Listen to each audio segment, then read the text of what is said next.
Mm-hmm. I actually got a little bit of a look, didn't really play too much on the new Mansions of Madness. Mm-hmm. Now, this new reboot, definitely I think one of my favorite Cthulhu games, it's definitely a more story-ish based one, did something that I know some people might not like, I know I'm a big fan of, but instead of having this I guess the one player 1v all method, that one has been changed into an app. Right. So now it's a 5 versus the app in essence. And I like that a lot, mostly because then no one has to feel who's playing the story guy. It's just sort of get into the game. Yeah, I think it's great. What I like about it is a lot more things like the app will do things like, as you approach the door, it'll make noise. You sure you want to open that door? And from what I can tell, like, miniature-wise, are completely new miniatures on the base. Like, it's not just, here's a different version of a Shogoth. No, it looks like a Star Spawn. Okay. The one thing that worries me, I'm more curious about, and I wasn't able to because everyone's busy playing the demo, so I can't talk to them, is the price is much higher. Mm-hmm. So I'm really curious, because I didn't really get to just open a box and look through components. What's in there? Honestly, I'm probably still going to get, because like I said, I've loved the original, and hopefully I'm really, because I know we've discussed this, I don't know if we've done it on the podcast or not, but like apparently one of the stories is really bad. Right, in the original games, right. Right, I think it's the one we haven't done. There's probably a few that some people don't but like one in particular, I'm hoping maybe they listen to the community and like change those to make them more entertaining.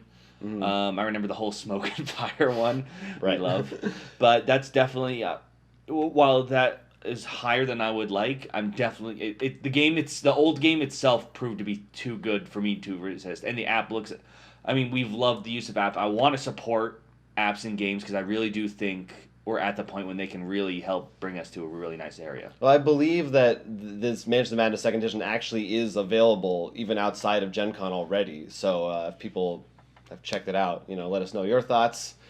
Well, what was the other big new one that you got to see? Well, the other big one that was fresh announced. Yeah, literally. I remember when I think we just got to the hotel when you just showed me a picture. Like, what's that? If you recall a while back, we talked about the end of Call of Cthulhu. Mm-hmm. It was funny because I just got the base. Right. Well, they started a new Cthulian LCG, Arkham Horror, the card game. That's right. Now, this one plays differently. This one's actually like the Lord of the Rings. It's cooperative. Okay. So you and your fellow players, up to 4. Up to 4. Okay. Play as different kinds of investigators.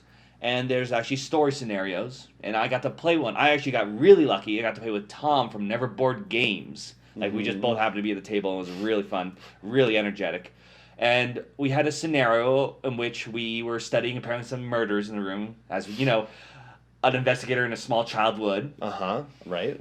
And then all of a sudden we thought we heard like burrowing underground, and next thing we know, the door to our study disappeared. Okay. Now, what actually is cool about this, and the reason why I wanted to bring up this sort of explanation, is we started in the study room, and there's actually going to be rooms with you exploring throughout different places.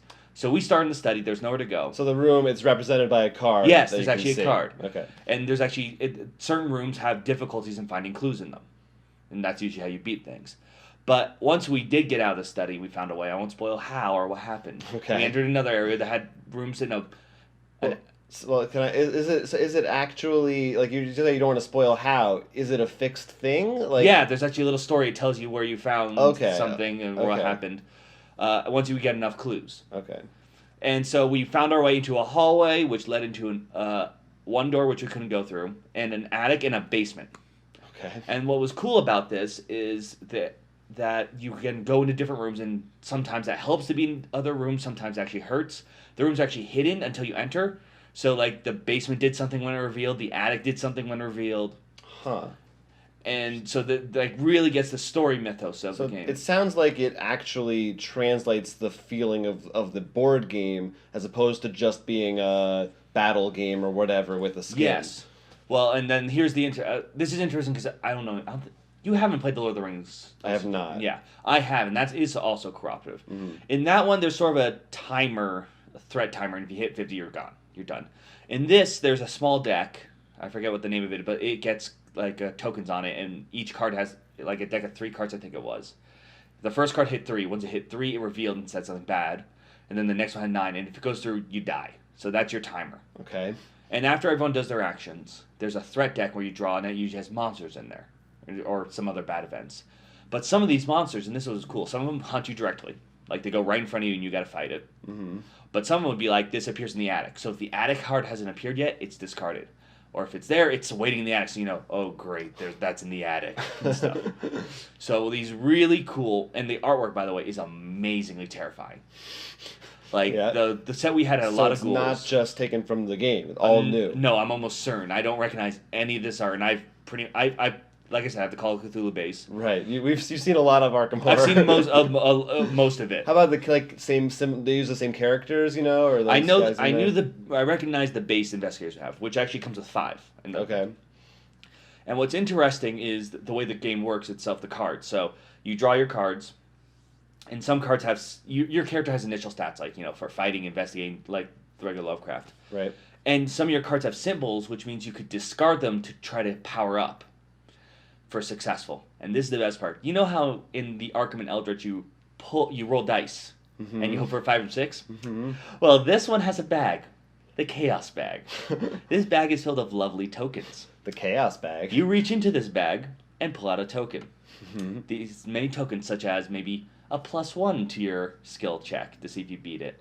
Okay. Or a -4 to your skill check. But still, you're rolling a die. No rolling. The test you have to beat is 3, and you say, okay, my total skill is 5. Now I reach into this bag. Oh, okay. I got a -4.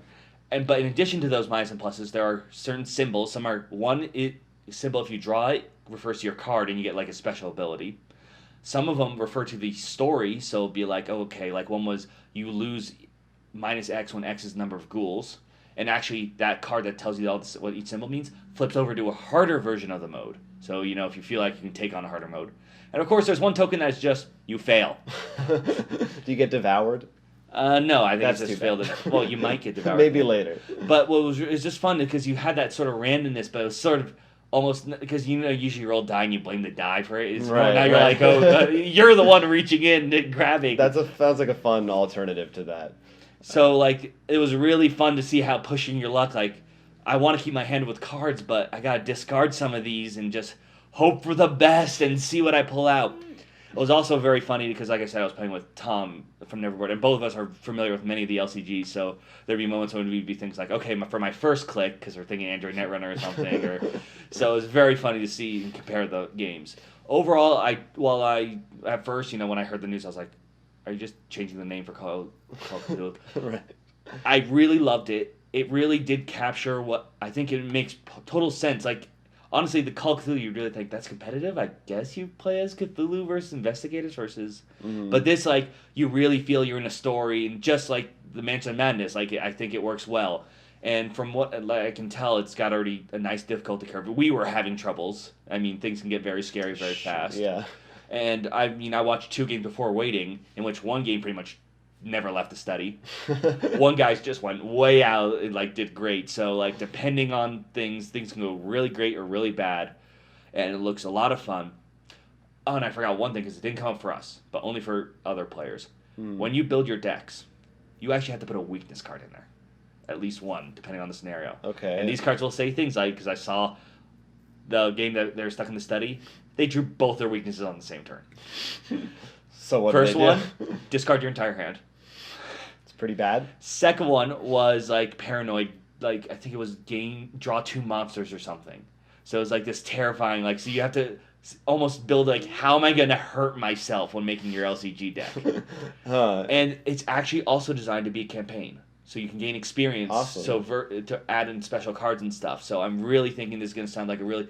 Less like a simple Magic Gathering or Netrunner where you're I'm sitting at a table doing a duel, and more like how you feel with Mansions of Madness or something, where you actually, which I do feel. Or Arkham Horror.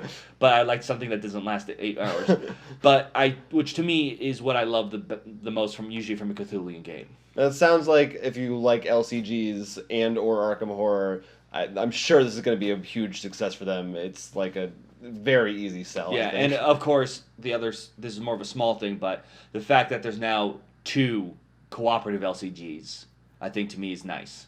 Yeah, that's true. We got plenty more Gen Con news coming, so you better stay up to date at Roll for Crit at Twitter, as well as Facebook, Instagram, and just subscribing right here.